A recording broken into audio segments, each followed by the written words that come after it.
Greetings, everybody, and welcome to another edition of the Metal Command podcast. Tony here with you, and today I am going to be talking about and reviewing the new Soilwork album entitled Overgivenheten. I probably mispronounced that, but it does translate into English as the word abandonment. And since I'm not Swedish, I will let the people out there know who are Swedish that, hey, look, I tried to look up the proper pronunciation, and I really couldn't find it. So with that said, this album, in my opinion, is just another part of a long streak of albums where Soilwork has successfully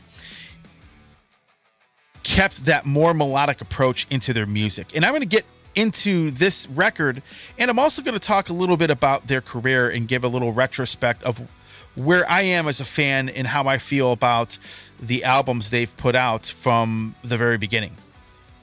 So before I do that, don't forget to check out metalcommand.net for all of the relevant and pertinent information dealing with the Metal Command show. And if you like what you see here and you want to follow the show, hit the subscribe button and hit that little bell to be notified of when I post a video. So let's talk about this album. And this album is just a continuation of where Overgivenheten left off, the previous release that they had. A little more melody into the songwriting. It's pretty similar. It's got a lot of the same elements you expect from the last few records that they've put out. But there's a couple little added elements, some little progressive elements here and there that basically it's a little bit different than the last one. The last one is a little more straightforward. This one has a little more prog infused into it. That's probably the best way to describe it. But it is definitely undeniably Soilwork. And if you were to take all of the albums, say, of the last 12 years from the Panic broadcast on, it fits in quite nicely with them. It's just a little bit different than the previous release. So with that being said, it's interesting because this era of the band over the last 12 years, starting with the Panic broadcast, this era is my favorite era of the band. And as a fan, when you really look back at their career and the albums they've put out, it's quite interesting. So if I basically categorize it, there's three different eras of the band, in my opinion, is pretty much how I see it. The first era basically consists of the first records they put out. Steel Bath Suicide, Chain Heart Machine, A Predator's Portrait, and last but not least, Natural Born Chaos. So those first four records. And many people consider Natural Born Chaos and A Predator's Portrait to be their best albums. And, I understand that. There's a large group of people that still have that opinion where they go back and say, yeah, those are my two favorite ones, and they really kind of have written off most of the band's discography, which I think is a pretty big injustice. But in some cases, it doesn't shock me, and I'll talk about that here in a second. But A Predator's Portrait and Natural Born Chaos are pretty much landmark releases. If I were to pick my top 5 Soilwork albums, they would definitely be in there.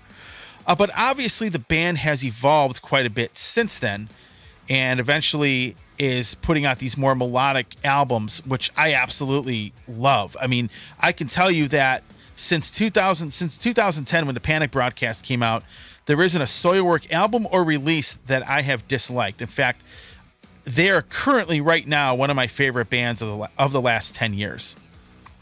So you have that early era I just talked about. And then you have this kind of dip, in my opinion, in the quality of albums. And it all began with Figure Number 5, which, was okay, but to me, compared to Natural Born Chaos, it was a little bit of a letdown. Stabbing the Drama, and then Sworn to a Great Divide, which the latter, Sworn to a Great Divide, I think is actually a pretty bad record. I'm not a fan of it at all. Stabbing the Drama is okay, but those three albums was kind of, in my opinion, was the low point for the band. And a lot of people at the time, really kind of said, yeah, a lot of people wrote them off after Natural Born Chaos. And I almost did that. I was almost guilty of really not paying as much attention to them anymore, because those three records I really was sort of disappointed in after the strong start of the first four albums they put out. So I pretty much had almost written off the band, but then, as it happens, Nuclear Blast sends me the promo for the album, The Panic Broadcast. And I thought, well, why not? Let's give it a listen. Let's see if I like it or not. And I was blown away by that record. I was not expecting it to be as good as it was. I really was not. Then the album after it, The Living Infinite, probably my favorite album by them. It's a double disc album. It's a double album, and there isn't a song on it, on actually either of those albums, that I basically would say I dislike. But The Living Infinite's probably one of my favorite albums of all time. And it incorporated so many of the melodic elements that you're hearing in the material now, plus a little bit of a nod to the old school with like Spectrums of Eternity. And I really, really love the direction that they decided to go in. Now, it's interesting because from the Panic broadcast on, I think that was the big turning point where everything seemed to come together. The other thing that happened right around that time period, or was happening, is the Night Flight Orchestra, which the Night Flight Orchestra is one of the most addicting bands out there because I probably listen to them. I'm listening to that band probably every day. But the Night Flight Orchestra actually had, that was basically when it was basically coming out.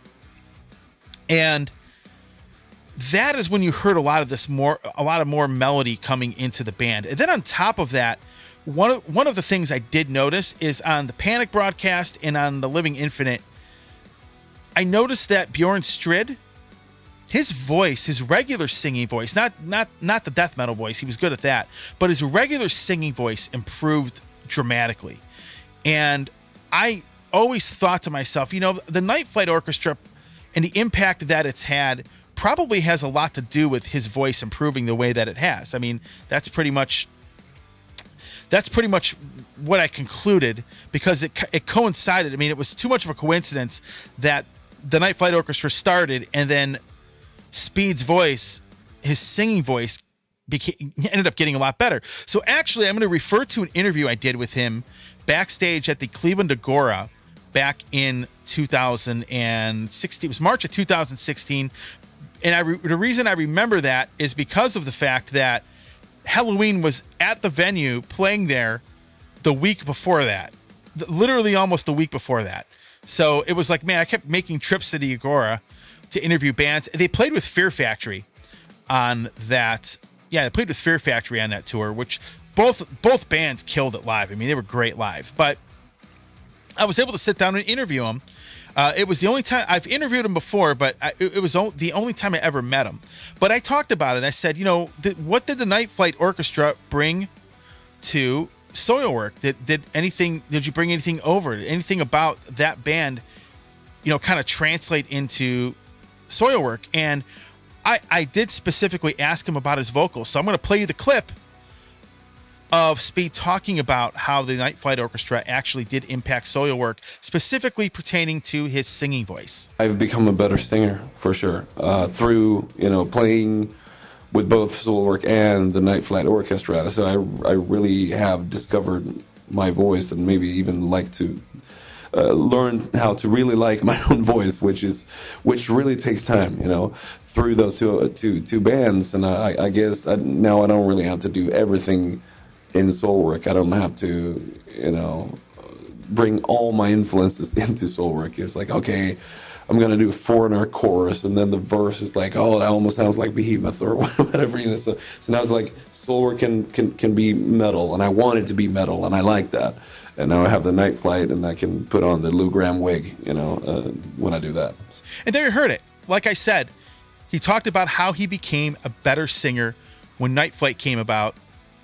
And Night Flight was, I think, in their third album by then. I think it was Amber Galactic was coming out somewhere around that time. So he talks about his singing voice and how much it improved. And then I posed another question to him. I said, I basically asked him that any of that, obviously Night Flight Orchestra is a lot more melodic. It's more set in that 70s/80s AOR type sound. And I said that any of the more melodic approach of the Night Flight Orchestra, kind of make its way to Soilwork. And I'm going to play another interview segment And we talked about that, and you could hear it right here. Check it out. I think so. I mean, it's definitely crossing over as well, you know, and the fact that David, guitarist, is also in Night Flight, you know, I'm sure certain things, you know, work both in Soilwork and Night Flight. It's just fun to write and to actually feel inspired still, you know, to write Soilwork music, and then also having Night Flight. But it's I don't know, it opened up like a whole new thing for me, you know. It's very interesting, and I feel inspired in general when it comes to music. So it's been good. And there you have it. See, that is what I was talking about. You know, that more melodic approach with the Night Flight Orchestra sort of kind of carrying over to Soilwork. So this album, it just continues on that trend. And if you like the last 3-4 releases, you're going to like this one. I really don't see anybody not liking it. There are some definitely cool tracks on it that I'll basically talk about. So the title track, definitely a signature Soilwork song. You know, you know what this album reminds me of? The Living Infinite, in the fact that it's a little more diverse as far as the kinds of songs that are on it compared to some of the other records. You know, Living Infinite had a lot of diversity. There was a lot of different stuff on that record over the 2 discs. This is sort of like that in the same respect, because, you know, you get the title track. That is signature Soilwork. It's got an intro. It's definitely something you could have heard on any of their albums. And, you know, you go through the album itself, and it's pretty much, it's Soilwork. Like I said, it's pretty much varied up a little bit.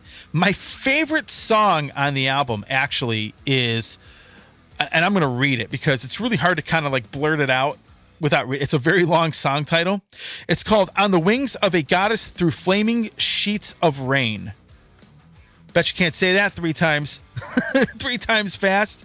But On the Wings of a Goddess Through Flaming Sheets of Rain. Actually, in my opinion, that is one of the best songs they've ever written. Because when I listen to this album, you know, I'm digging the songs, I'm getting through it. Then I get to this song, and it's a lot longer than I believe any of the other tracks on the album. But that song is really, really good, and was definitely, I mean, just definitely their signature sound. But there's a lot of great stuff just in that one song alone that I really liked. But Soilwork, again, just really, as a fan, I was really excited for this album to come out. And now that they have put an album out, you know, they just released a Night Flight Orchestra Night Flight Orchestra single, which I think is very, very good. And I'm really anticipating another Night Flight Orchestra album, hopefully as soon as possible, because I can never get enough of that band. So check out this new Soilwork album. It's absolutely phenomenal. I am really, really excited, hopefully, to see them live down the road here. I don't know if they're doing a lot of touring right now, but I definitely want to go see these guys play again, because they really, I mean, I'll tell you what, Speed is a phenomenal live vocalist. When I was able to see him live, it was great. And then getting to meet him and then interviewing him on the show a few times over the years, just a really cool dude. And I'll be honest with you, a very, very gifted musician. And I would probably say that Bjron Strid is probably one of my favorite vocalists of all time now, just by his singing styles that he has, the clean vocals and the death metal vocals. I think his singing style is just phenomenal. So with that said, check it out. If you like the last few Soilwork releases, you are definitely going to love this. And you can pretty much go to nuclearblast.com. Typically, it's always better to buy from the label because, you know, they have all the cool different special editions of the album as well. But nevertheless, check it out. And this, of course, has been another review roundup for the Metal Command Show. So with that said, if you like what you saw and heard, hit the subscribe button, hit that little bell to get notified of when I post a video, and I'll see you soon.